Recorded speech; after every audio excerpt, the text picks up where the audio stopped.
10 दिन 15 दिन 1 महीना यदि तुम घर में झाड़ू नहीं लगाओ तो 1 महीने तक तुम बर्तन ही नहीं मांजो तो वो बर्तन पर मेल जमता जाएगा, झूठन जमती जाएगी और बर्तन काला हो जाएगा। जिस कमरे की रोज झाड़ू नहीं निकलती, जिस घर की रोज बुआरी नहीं निकलती, झाड़ू नहीं झाड़ते, वो कमरा एक दिन अटाला घर हो जाता है, कबाड़े का कमरा हो जाता है।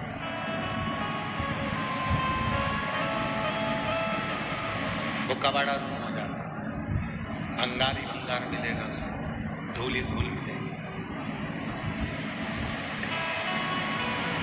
रोज बर्तन साफ करना भी जरूरी है, रोज कमरे की झाड़ू लगाना भी जरूरी है, रोज अपने घर को साफ करना जरूरी है। उसी तरह जैसे रोज कमरे की झाड़ू, रोज सफाई, रोज बर्तन मांजना जरूरी है, उसी तरह रोज नहाना भी जरूरी है। तो रोज शिव महापुराण की कथा सुनकर इस मन को साफ करना भी जरूरी है। प्रतिदिन कथा सुनो, प्रतिदिन भगवान की अविरल भक्ति को धारण करो, प्रतिदिन शिव नाम को जपो।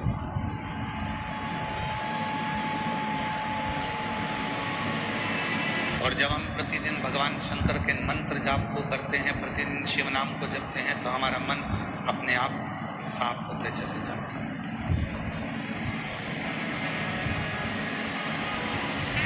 एक बड़ा सुंदर प्रसंग है, ध्यान से सुनना। एक दिन पर्वत ने नदियों से पूछा कि नदियों, एक बात बताओ, तुम हमें छोड़कर चली क्यों जाती हो? गंगा कहां से प्रकट हुई? हिमालय से, पर्वत से। यमुना जी कहां से प्रकट हुई? हिमालय से, पर्वत से। अलकनंदा पर्वत से, मंदाकिनी पर्वत से, गोदावरी पर्वत से, नर्मदा पर्वत से। तो जितनी नदियां हैं ये सारी बड़े बड़े पहाड़ों से, पर्वतों से, हिमालय से प्रकट हुई। तो एक दिन पर्वत ने कहा, पहाड़ों ने कहा, हिमालय ने कहा, पर्वतों ने कहा कि नदी तुम हमें छोड़कर क्यों चली जाती? पर्वत छोड़ देती हो और भूमि पर बहती रहती।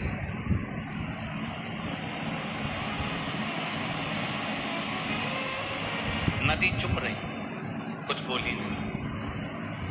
फिर पर्वत ने कहा कि नदी, एक बात बताओ कि तुम हमको छोड़कर क्यों चली जाती? तब नदी ने उत्तर दिया पर्वत को कि पर्वत, तुम बहुत कठोर हो, और तुम इतने कठोर हो, तुम्हारे कठोरपन के कारण हम तुम्हें छोड़कर चले जाते हैं। शिव महापुराण की कथा कहती है, यदि अच्छे रिश्ते रखना है, परिवार में सबको जोड़कर रखना है, अपनों को अपना बनाकर रखना है, तो ज्यादा कठोर बनकर मत रहना, वरना नदी चली जाती है तो इंसान भी चला जाता है।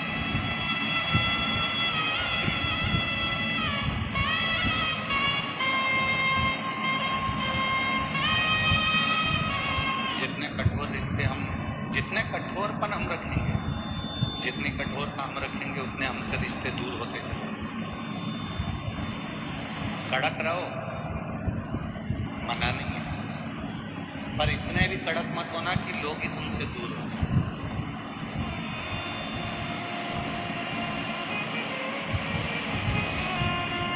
क्रोध करो, मना नहीं है, पर इतना भी क्रोध मत करना कि लोग तुमसे दूर हो जाए।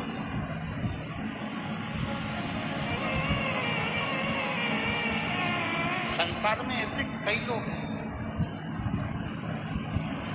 जो दिल के साफ हैं, पर उनका जो भड़बड़ापन है, उनका जो क्रोध है, उनका जो कड़कपन है, वो कड़लापन कई लोगों को दूर कर देता है। जब पर्वत कठोर है तो नदी दूर चली जाती है, तो इंसान इंसान जब कठोर होता है, कड़ला होता है, अकड़ में आता है, तो लोग भी उससे दूर हट जाते हैं। लोग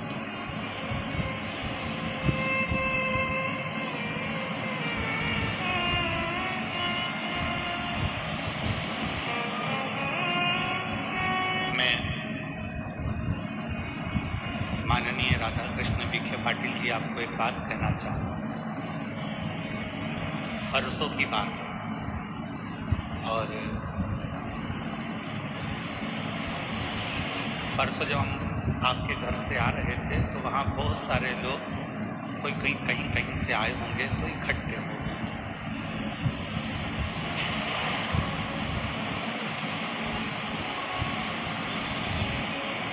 तो उसमें से हमने एक व्यक्ति से और एक महिला थी उनके साथ और एक बच्चा था, शायद बच्चा को कोई तकलीफ होगी, कोई बीमार होगा, और माँ की गोद में बच्चा था। वह आदमी भी, उसका पति भी वहीं पर था। तो हमने पूछा कि यहाँ तो इतनी फोर्स लगी हुई है, आसपास किसी को आने नहीं देते, तो तुम लोग यहाँ कैसे खड़े हो गए? इतनी फोर्स लगी है, पुलिस लगी है, हम जब निकल कर जा रहे हैं तो तुम लोग इतने इकट्ठे कैसे हो? तो माननीय मैं विखे पाटिल जी को कहना चाहूँगा, उस महिला का और उसके पति का एक कहना था कि हमारे विखे साहब ऐसे हैं, हमको लगता ही नहीं है कि वो मंत्री हैं कि नेता हैं, वो तो हमारे घर जैसे हैं। और उन्हीं ने हमको यहाँ खड़ा करवा दिया कि गुरुजी निकलेंगे तो तुमको आशीर्वाद देते हुए चले जाएंगे दर्शन। मैं आपकी ये सरलता को भी के साथ बहुत बहुत साधुवाद करता हूँ, प्रणाम करता हूँ। आपकी नम्रता, उस बहन का शब्द ही यही था, उस भाई का यही शब्द था कि हमको लगता ही नहीं कि वो मंत्री, हमको लगता ही नहीं कि वो नेता है, हमको तो लगता है कि हमारे घर का जैसे कोई सदस्य है, अपने मन की बात कह देना और उसको वो सुनना। एक कितने भी उच्च पद पर बैठ जाओ, कितनी भी बड़ी उच्च पद पर पहुंच जाओ, ये शिव महापुराण की कथा कहती है, पर्वत से नदी कब दूर होती है? पर्वत जब कठोर हो जाता है तो नदी चली जाती है। व्यक्ति जब कठोर हो जाता है तो लोग दूर हट जाते हैं, पर व्यक्ति में जब नम्रता रहती है तो सारी दुनिया अपनी होती चली जाती है। सबका प्यार, सबका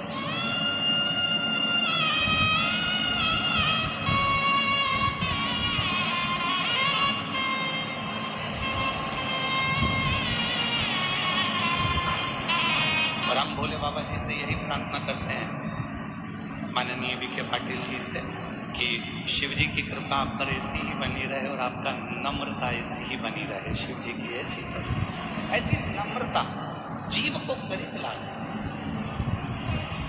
आपके भीतर की सरलता शिव को करीब लेकर आए। हमने ऑनलाइन कथा में एक बात कही थी जलगांव से कि शिव को पाने का सबसे सुंदर तरीका कौन सा है? तो जलगांव की कथा में कहा था, शंकर जी को पाने का सबसे सुंदर तरीका है अपनी वाणी का प्रयोग करो, शिव को पुकारो।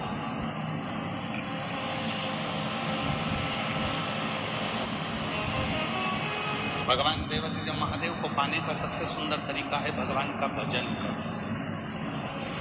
शिव जी को पाने का सबसे सुंदर तरीका है एक लोटा जल, सारी समस्या का शिव को।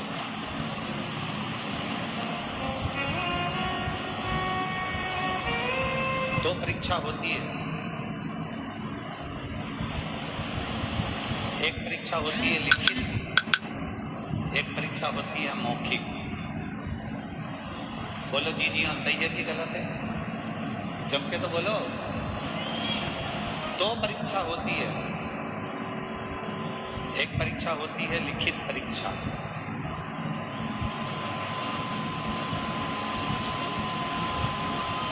और दूसरी परीक्षा होती है मौखिक परीक्षा। लिखित परीक्षा में लिखना पड़ता है और मौखिक परीक्षा में बोलना पड़ता है।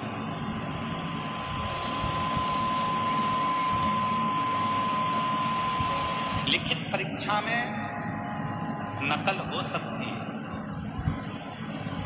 लिखने वाली परीक्षा में आप थोड़ी बहुत नकल कर सकते हो, नकल हो सकती है, पर मौखिक परीक्षा में नकल नहीं होती, उसमें तो आपको सामने बैठकर बोलना पड़ता है। मौखिक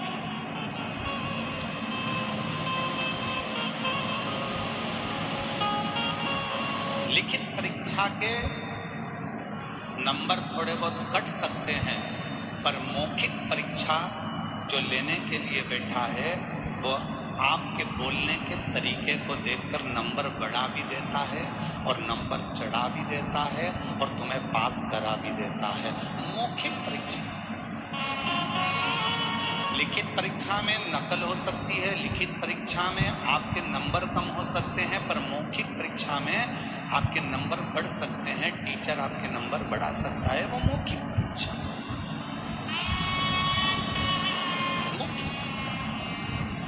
उसी तरह शिव महापुराण की कथा कहती है कि मेरे देवादिदेव महादेव को यदि प्राप्त करना है तो मौखिक परीक्षा लो। मौखिक परीक्षा मतलब सवेरे से लेकर शाम के बीच में जितनी बार बन जाए अपने मुख से श्री शिवाय नमस्तु, श्री शिवाय नमस्तु, श्री शिवाय नमस्तुभ्यं, श्री शिवाय नमस्तुभ्यं। ये मौखिक परीक्षा है। आप जितना पुकारोगे, गज ने पुकारा, भगवान करुण चढ़कर आ गए, उस हाथी की पुकार सुनकर उस गज की पुकार सुन। ग्राह का शीश काट दिया, हाथी का पांव छोड़ा दिया।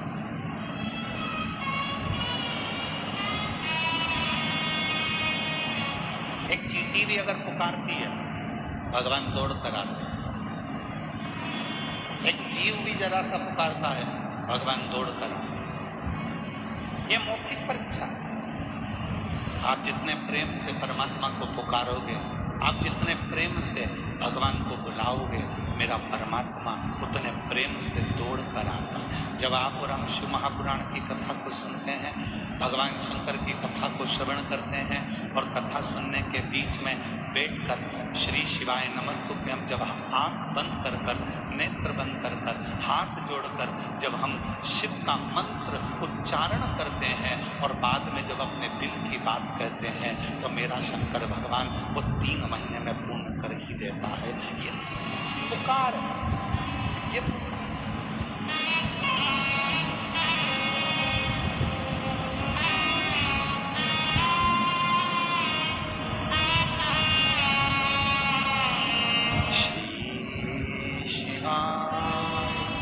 नमस्तु, श्री शिवाय नमस्तु,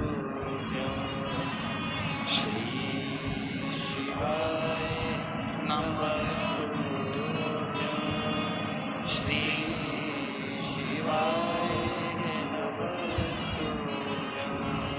श्री शिवाय नमस्तु,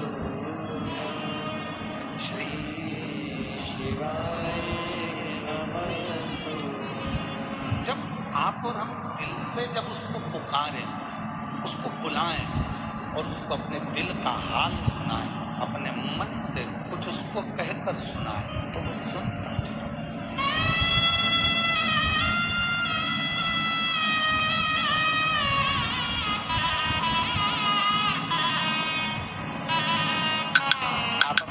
भाव कहो,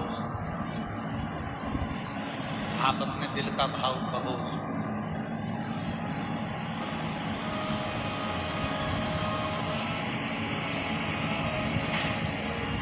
केवल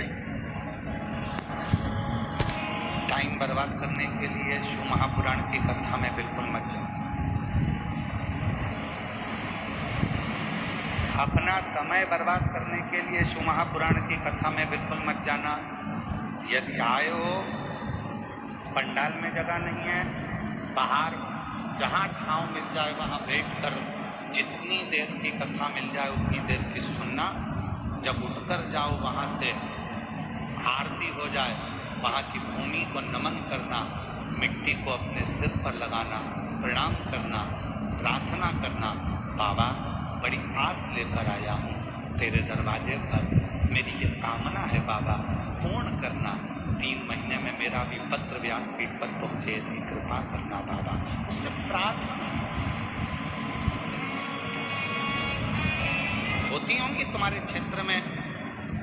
शिरडी तो पवित्र नगरी है, शिरडी में तो बहुत कथाएं होती होंगी, बहुत कथावाचक आते होंगे, बहुत बड़े बड़े आयोजन होते होंगे, बहुत बड़े बड़े फंक्शन होते होंगे। हम मानते हैं जितने भी आयोजन होते हैं हम उन सबको नमन करते हैं, प्रणाम करते हैं, दंडवत करते हैं। बहुत बड़े बड़े वक्ता भी आते होंगे, श्रोता भी आते होंगे, हम उन सब के चरणों को नमन करते हैं। बहुत बड़ी बड़ी कथा भी होती होगी, हम उन सब के चरणों को नमन करते हैं। पर ये शिव महापुराण की कथा केवल कथा नहीं है, आप इसको कथा समझो ही मत। ये 5 दिन की कथा चौथे दिन में चल रही है। कल सुबह 8 बजे से 11 बजे तक इस पंडाल में कथा हो जाएगी। टीवी पर 1 बजे से 4 बजे तक लोग देख लेंगे। 11 बजे यहाँ कथा होने के बाद सब अपने अपने घर को चले जाएंगे। इसको कथा मत समझो कि तुम कथा में आकर बैठे हो। शिरडी क्षेत्र में ढेरों कथा होती होगी, बड़ी बड़ी कथा होती होगी, हम मना नहीं करेंगे। जितने वक्ता, जितने श्रोता, सबको नमन करते हैं, क्योंकि धर्म नगरी है शिरडी, हम उसको प्रणाम करते हैं। पर कोई कहे कि ये शिव महापुराण की कथा है, नहीं भाई, ये 5 दिन मेरे शंकर जी से अपने दिल की बात कहने के लिए एक बेटा और बेटी अपने बाप के पास आते हैं और अपने पिता से कहते हैं।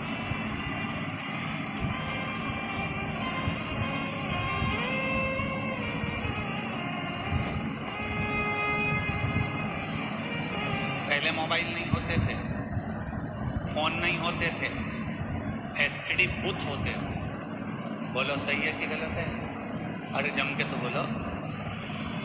ना फोन होते थे, ना मोबाइल होते थे, एसटीडी बूथ होते थे। लोगों को बात करना रहती थी तो अपना टाइम निकाल कर एसटीडी बूथ पर जाते थे, नंबर डायल करते थे और फोन पे बात करते थे अपने दिल का हाल। उस एसटीडी बूथ के कक्ष में एक कमरा होता था, छोटा सा डब्बा होता था एसटीडी का, उसके अंदर दरवाजा बंद कर कर आप अपने दिल की बात कहते थे। पसीना टपकता रहता था। वो एसटीडी अरे बोलो तो जम क्या, पसीना टपकता था, दरवाजा बंद था, कोई अपनी बात ना सुन ले, एसटीडी बूथ का दरवाजा बंद कर कर हम बात करते थे। 5 मिनट, 10 मिनट और ज़्यादा बात करना हो तो 20 मिनट, 1 घंटा हम अपने दिल की बात उस एसटीडी बूथ के अंदर बैठ कर करते थे। उसी तरह जैसे पहले फ़ोन नहीं होते थे, पहले मोबाइल नहीं होते थे, तो लोग एसटीडी बूथ में जाकर बात करते थे अपने दिल की, जिससे करना होती थी। उसी तरह आज भी ये शिव महापुराण का जो पंडाल है ये एसटीडी बूथ है और आप अपने अपने घर से आकर परमात्मा से बात करते हैं। यहाँ बैठकर आप शिव से बात कर रहे हो, यहाँ बैठकर आप शंकर जी से बात कर रहे हो, यहाँ बैठकर आप अपने दिल का हाल अपने देवाधिदेव महादेव को श्रवण करा रहे हो।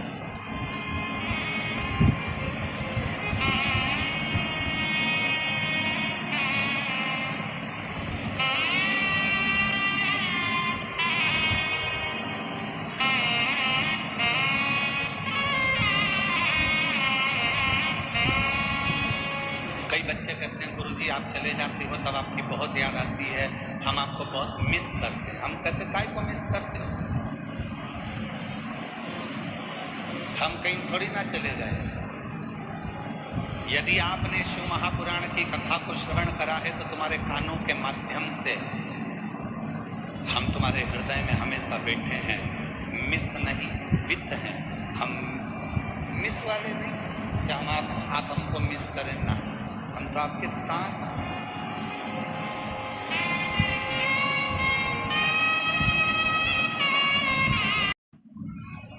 लिफाफे में पैसे डाले थे, अरे बोलो तो जम के डाले थे। ठीक है, लिफाफा कितने का आया था?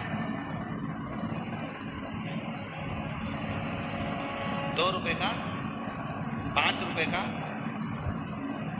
पैसे का तो आया था कि नहीं आया था, ये बताओ पहले तो 5 रुपए का लिफाफा आया होगा, तुमने उसमें 500,000 रुपए डाले होंगे, पॉकेट में तुमने पैसे डालकर शादी वाले को दिए होंगे, तुमने वो लिफाफा 5 रुपए का खरीदा, सुंदर से सुंदर खरीदा कि अपने रिश्तेदार की शादी है, अच्छा दूंगा,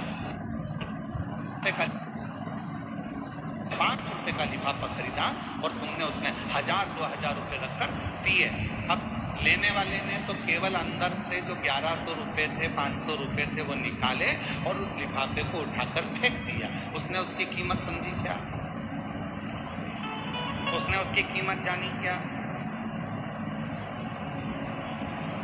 देने वाले को मालूम है कि कीमत कितनी है, पर लेने वाला कभी कीमत नहीं जान पाता कि उसको तो लगता है हाँ। तो शिव पुराण की कथा करती है दुनिया में सबसे बड़ा विचित्र दान है कन्यादान। एक बाप, एक घर का व्यक्ति अपने घर की सारी खुशियों को, पूरी खुशियों को किसी दूसरे के हाथ में दे देता है। अब लेने वाले के ऊपर निर्भर करता है कि वो कीमत क्या जाने कि एक बाप ने अपनी पूरी खुशियां दे दी, तो तू उसको समझेगा कि नहीं समझेगा। एक लड़की को लेकर जा रहा है, धर्म पत्नी बनाकर लेकर जा रहा है, उसकी कीमत को तू समझेगा कि नहीं समझेगा, ये तेरे ऊपर निर्भर करता है, ये तेरे ऊपर।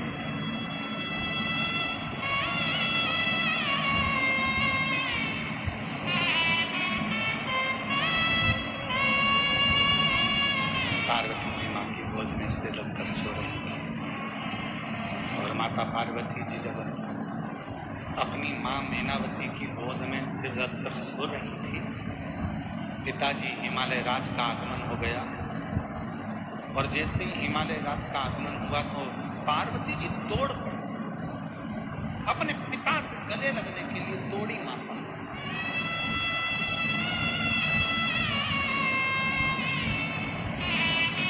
गले लगी। पिताजी ने पूछा पार्वती जी से कि तू बहुत दिनों के बाद आई है बेटी, क्या बात है, कैसे आना हुआ, क्यों आई हो, कैसे आई हो?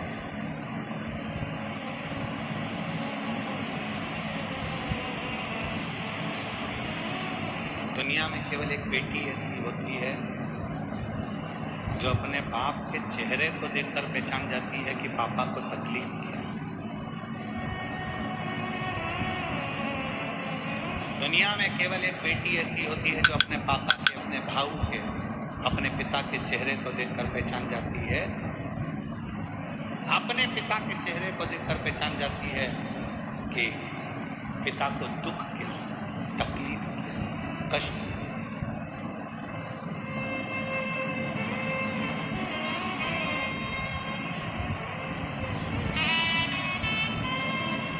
पिता को देखकर समझ जाए।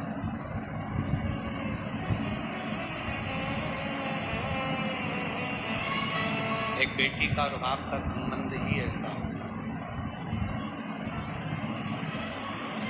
बेटी बाप का चेहरा देखकर पहचान जाती है कि पापा को तकलीफ क्या है, और बाप फोन पर भी अगर बात करेगा ना बेटी से तो समझ जाएगा कि मेरी बेटी को तकलीफ क्या है। ये संबंध एक पिता का और पुत्री का संबंध, एक बाप और बेटी का संबंध। समझ बस जैसे एक पिता अपनी बेटी के मुख से शब्द सुनकर समझ जाता है कि उसको तकलीफ क्या है, एक बेटी अपने बाप का चेहरा देखकर समझ जाती है कि तकलीफ क्या है।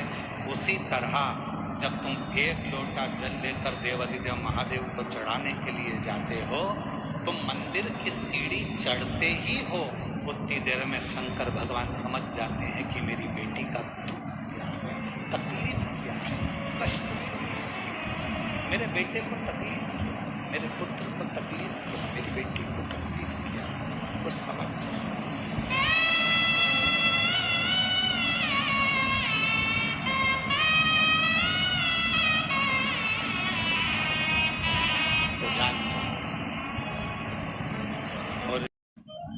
शरीर रूपी तिजोरी में परमात्मा के नाम के रतन को रखकर भगवान की अविरल भक्ति को धारण,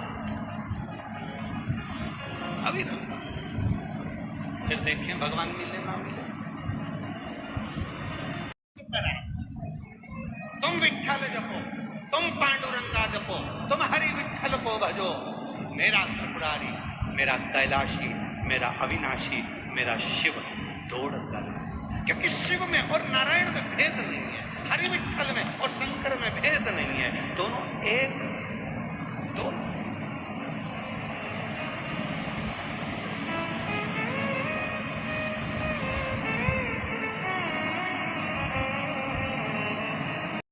भगवान को अब इतने पत्र वो कल दीदी कर रही थी, गुरुजी हमारा पत्र नहीं पढ़ा। अब इसमें पहले छाटू लीलाबाई का पत्र कौन सा, फिर पढ़ू।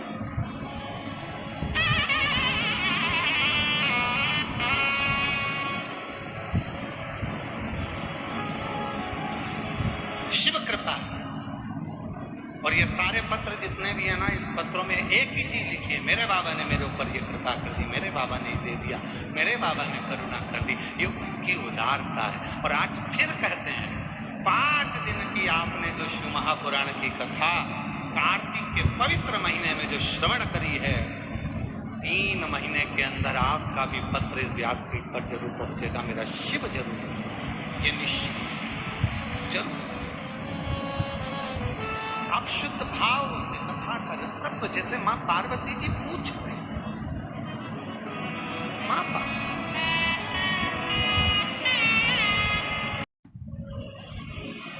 डॉक्टर ने चांस बहुत कम दिया था, और शिव की कृपा से मंदिर में झाड़ू लगा, पोछा लगा, 1 लोटा जल चढ़ाकर आज बाबा की कृपा से, शिव की कृपा से पूर्ण तरह से स्वस्थ होकर आई। एक बार जोरदार ताली बजाकर साधुवाद। शिव कृपा।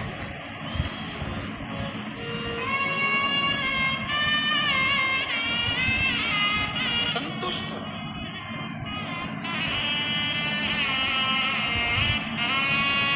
बाबा को हमेशा धन्यवाद देते रहो, तूने जो दिया वो कम नहीं दिया, तूने जो कृपा करी वो कम नहीं करी। तेरी करुणा, तेरी दया, तेरी कृपा बड़ी है, और तू जो करता है वो कम नहीं करता। शंभो कितने शंभो।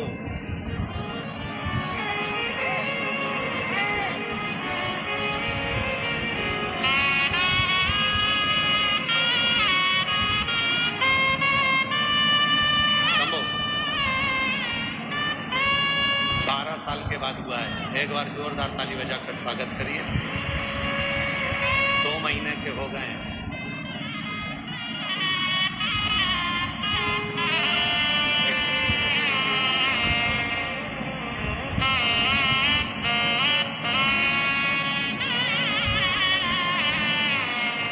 इन दांतों के लिए क्या बोला था, इन दांतों से हंस लीजिए खिलखिला के। अभी जलगांव में कहा था, इन दांतों से हंस लीजिए खिलखिला के,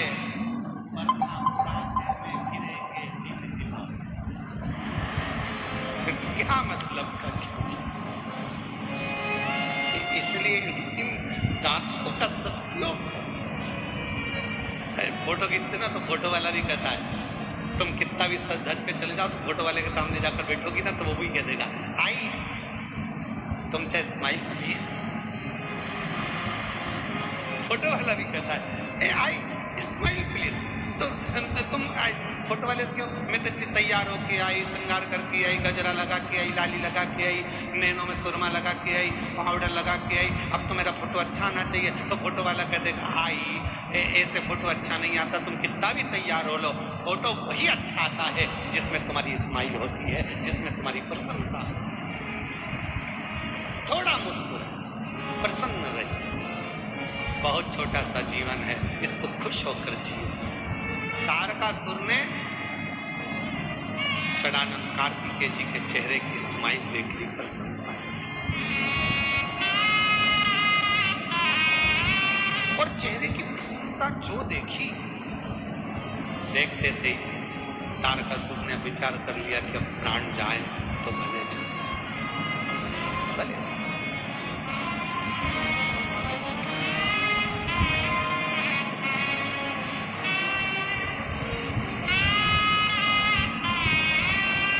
तारकासुर के प्राण छूटे, देवताओं ने पुष्पों की वृष्टि कर दी, गंधर्व ने गान कर दिया, अप्सरा नृत्य कर दी, चारों तरफ आनंद,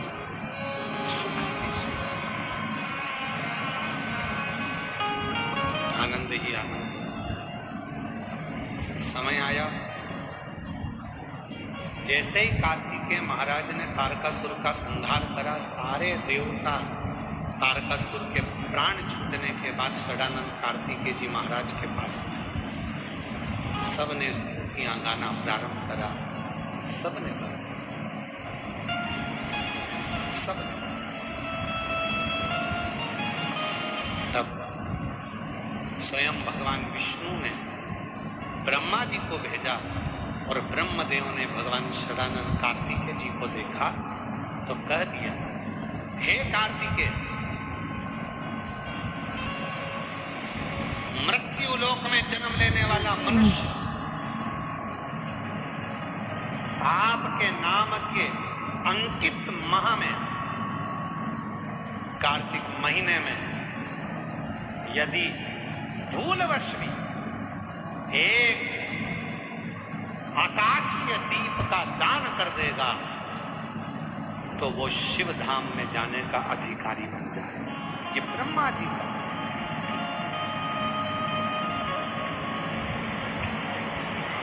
इसलिए निवेदन है, महालक्ष्मी पूजन करने वालों, लक्ष्मी जी की पूजन करने वालों, माता लक्ष्मी का स्मरण करने वालों, थोड़ा सावधानी से स्मरण करिएगा।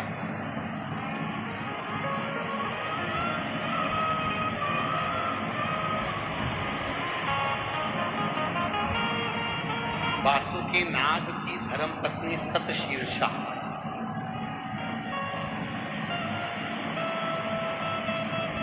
कौन की पत्नी है? सतशीर्षा वासुकी नाग की पत्नी सतशीर्षा। शिव जी के गले में जो नाग पड़ा रहता है, शंकर जी के गले में जो सर्प होता है, उसकी पत्नी का नाम है सतशीर्षा।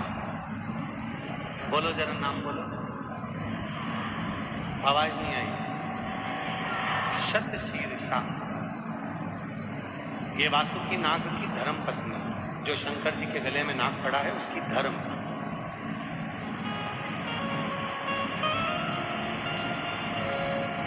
कहते हैं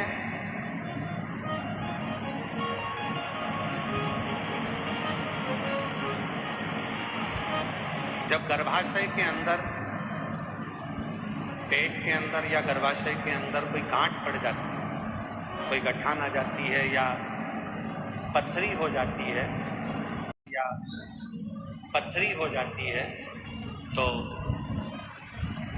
दुर्वा का जो दुर्वा बोलते हो, दूब बोलते हो, जो हरी हरी दुर्वा होती है, गणेश जी को चढ़ती है दुर्वा, एक दुर्वा, एक बेलपत्र शिव जी के शिवलिंग पर चढ़ाकर वासुकी नाग का स्मरण कर कर सतशीर्षा माता का नाम लेकर यदि प्रातः के समय पर वो बेलपत्र और वो दुर्वा खाना प्रारंभ करा जाए तो लगभग 20 से 22 दिन लगते हैं, और गर्भाशय में कोई गठान हो, पथरी हो, तो वो धीरे धीरे गलना प्रारंभ कर देती है।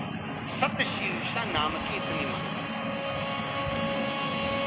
और सतशीर्षा नाम यहाँ भी काम आता है जब कोई नारी के, स्त्री के रजस्वला धर्म की कोई तकलीफ हो, नारी को रजो धर्म से जुड़ी हुई कोई प्रॉब्लम हो, रजो धर्म से जुड़ी हुई, रजस्वला धर्म से जुड़ी हुई, 15 दिन 20 दिन तक रजो धर्म ही जा रहा हो, या रजो धर्म से जुड़ी हुई कोई प्रॉब्लम हो, या रजस्वला धर्म से जुड़ा हुआ कोई भी कारण हो, या पेट में दर्द हो, या तकलीफ हो, या कष्ट हो, तो केवल सतशीर्षा का नाम लेकर यदि शिव जी के शिवलिंग पर, जरा समझिएगा, जैसे ये शिवलिंग है और शिवलिंग है, सतशीर्षा का नाम लेकर अशोक सुंदरी वाली जो जगह है, यहां से जल चढ़ाते चढ़ाते शिवलिंग के चारों तरफ 7 बार यदि जल की धार लगाई जाए और उसी का जल झेलकर नंदी के पास बैठकर शतशीर्षा का नाम लेकर अगर पिया जाए तो रजो धर्म से जुड़ी हुई जितनी भी तकलीफ हो, रजस्वला धर्म से जुड़ी हुई जितनी भी तकलीफें होती हैं वो धीरे धीरे समाप्त होने लगती हैं। शतशीर्षा वासुकी नाग जी की धर्म पत्नी का नाम है शतशीर्षा। शिव की बड़ी उपासक है शतशीर्षा।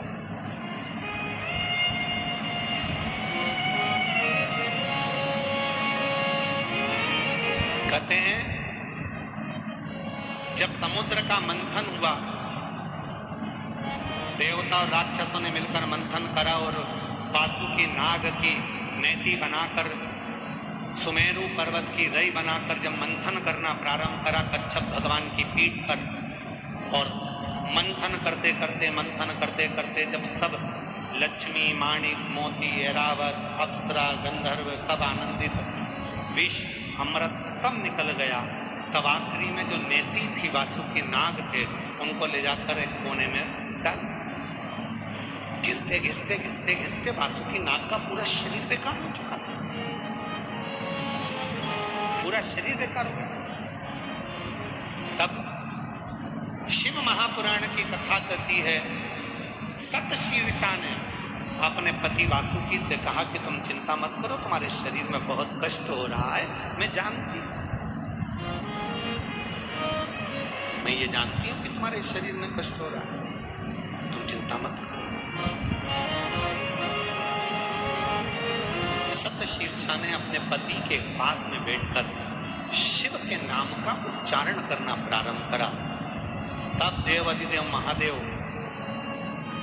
जिस जगह पर वासुकी नाग पड़े हुए थे, गिरे हुए थे, रखे हुए थे, क्योंकि शरीर की हड्डियां टूट चुकी थी, पूरा शरीर कंकाल हो चुका। मंथन शतशीर्षा ने उनके पास में बैठकर शिव जी के नाम का उच्चारण किया और भगवान के नाम का जो उच्चारण किया तब देवाधिदेव महादेव प्रकट हुए और भगवान वासुकी को शिव जी ने कहा कि तूने इतना कष्ट झेला है देवताओं के लिए, इसलिए मैं तुझे अपने गले में धारण करूंगा। वासुकी को शतशीर्षा के कहने पर वासुकी नाग को शंकर भगवान ने अपने गले में धारण कर। शतशीर्षा वासुकी नाग देवता की धर्म पत्नी, एक ऐसी धर्म पत्नी जो भगवान शंकर की आराधना में, साधना में, भजन में, कीर्तन में, स्मरण में डूबी रहे, वो और शतशीर्षा का ही क्रम करता है, शतशीर्षा की ही कथा करती है, शतशीर्षा की ही कथा वर्णन करता है, शतशीर्षा का ही चरित्र कहता है। कार्तिक के बाबा से वर मांगा था शतशीर्षा कि कार्तिक महीने में यदि कोई शिव मंदिर में जाकर यदि कोई दीप दान करे, शंकर के मंदिर में यदि कोई दीप दान करे, शिव के मंदिर में यदि कोई दीप दान करे, तो हे प्रभु कार्तिकेय जी, कार्तिक महीने में यदि कोई शंकर के मंदिर में दीप दान करे तो ऐसी कृपा करना कि संसार सागर में वो बार बार जन्म ना लेकर शिव के धाम में ही स्थान ग्रहण करे, ऐसी कृपा करना। ये शतशीर्षा।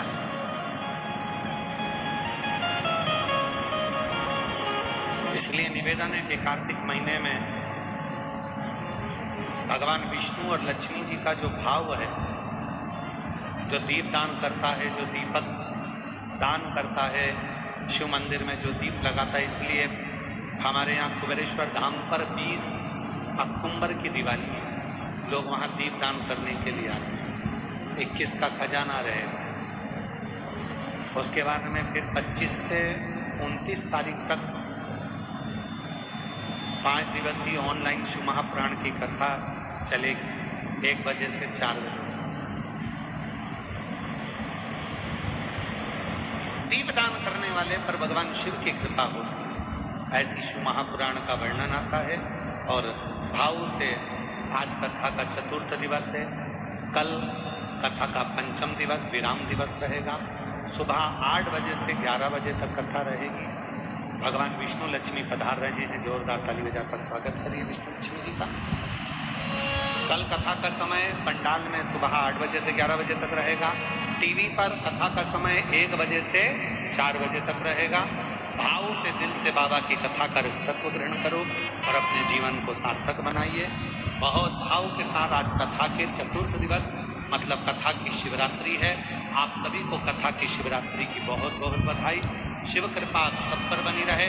हर हर महादेव।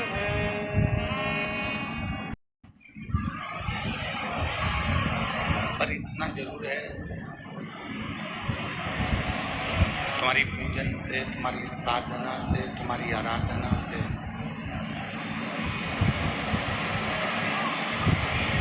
भगवान शंकर आपको प्रकट होकर दर्शन देंगे कि नहीं देंगे ये हम नहीं कह सकते, पर इतना जरूर कह सकते हैं स्पीकरों की आवाज बढ़ाओ, स्पीकरों की आवाज बढ़ाओ, स्पीकर नहीं चल रहा।